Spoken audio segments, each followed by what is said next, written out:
Well, let's take a look at what came in the mail this week. The haul. This first one is a gorgeous rag paper book.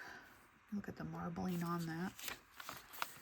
I'll probably end up taking this apart, putting some of the pages in Etsy and using it for journals, but I love collecting these books. That one's beautiful.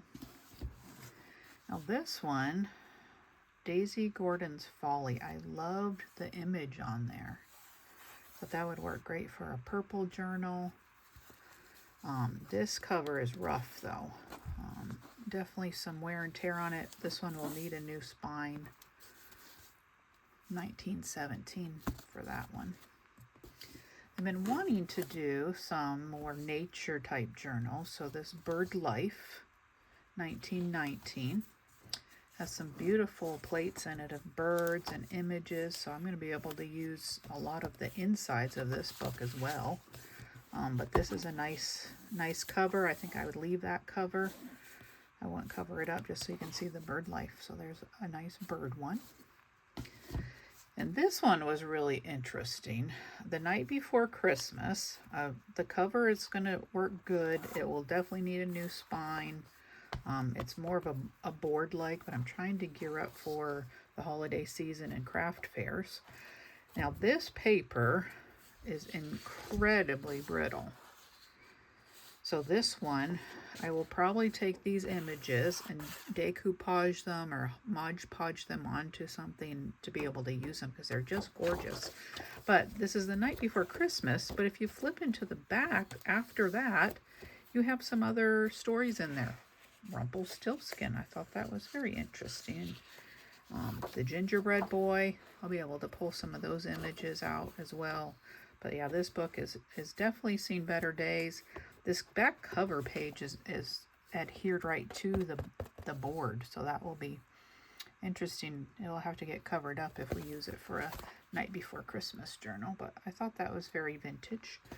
Now this one, I thought that little girl and the little rabbit peeking through was just adorable. It was an ex-library copy.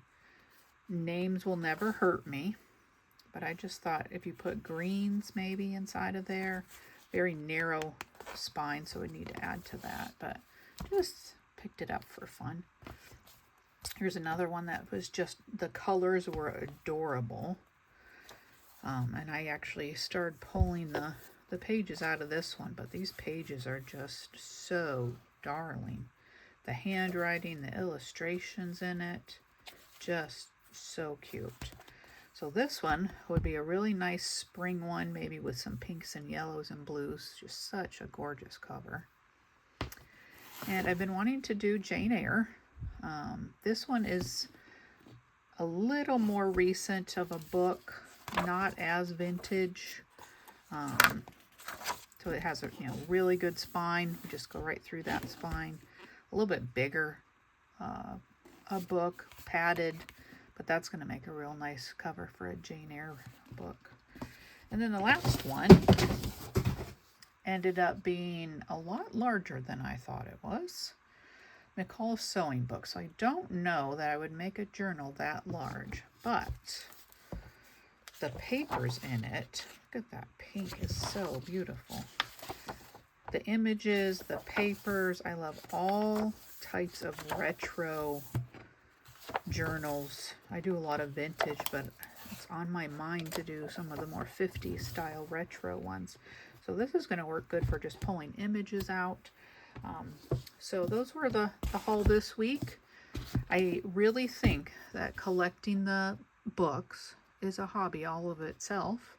Collecting the journal supplies is another hobby. So I think collecting hobbies is a hobby. So I just wanted to show you those books. Maybe they'll be next on my desk, maybe something else.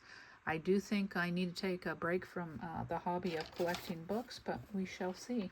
I hope you have a great day. Thanks for watching.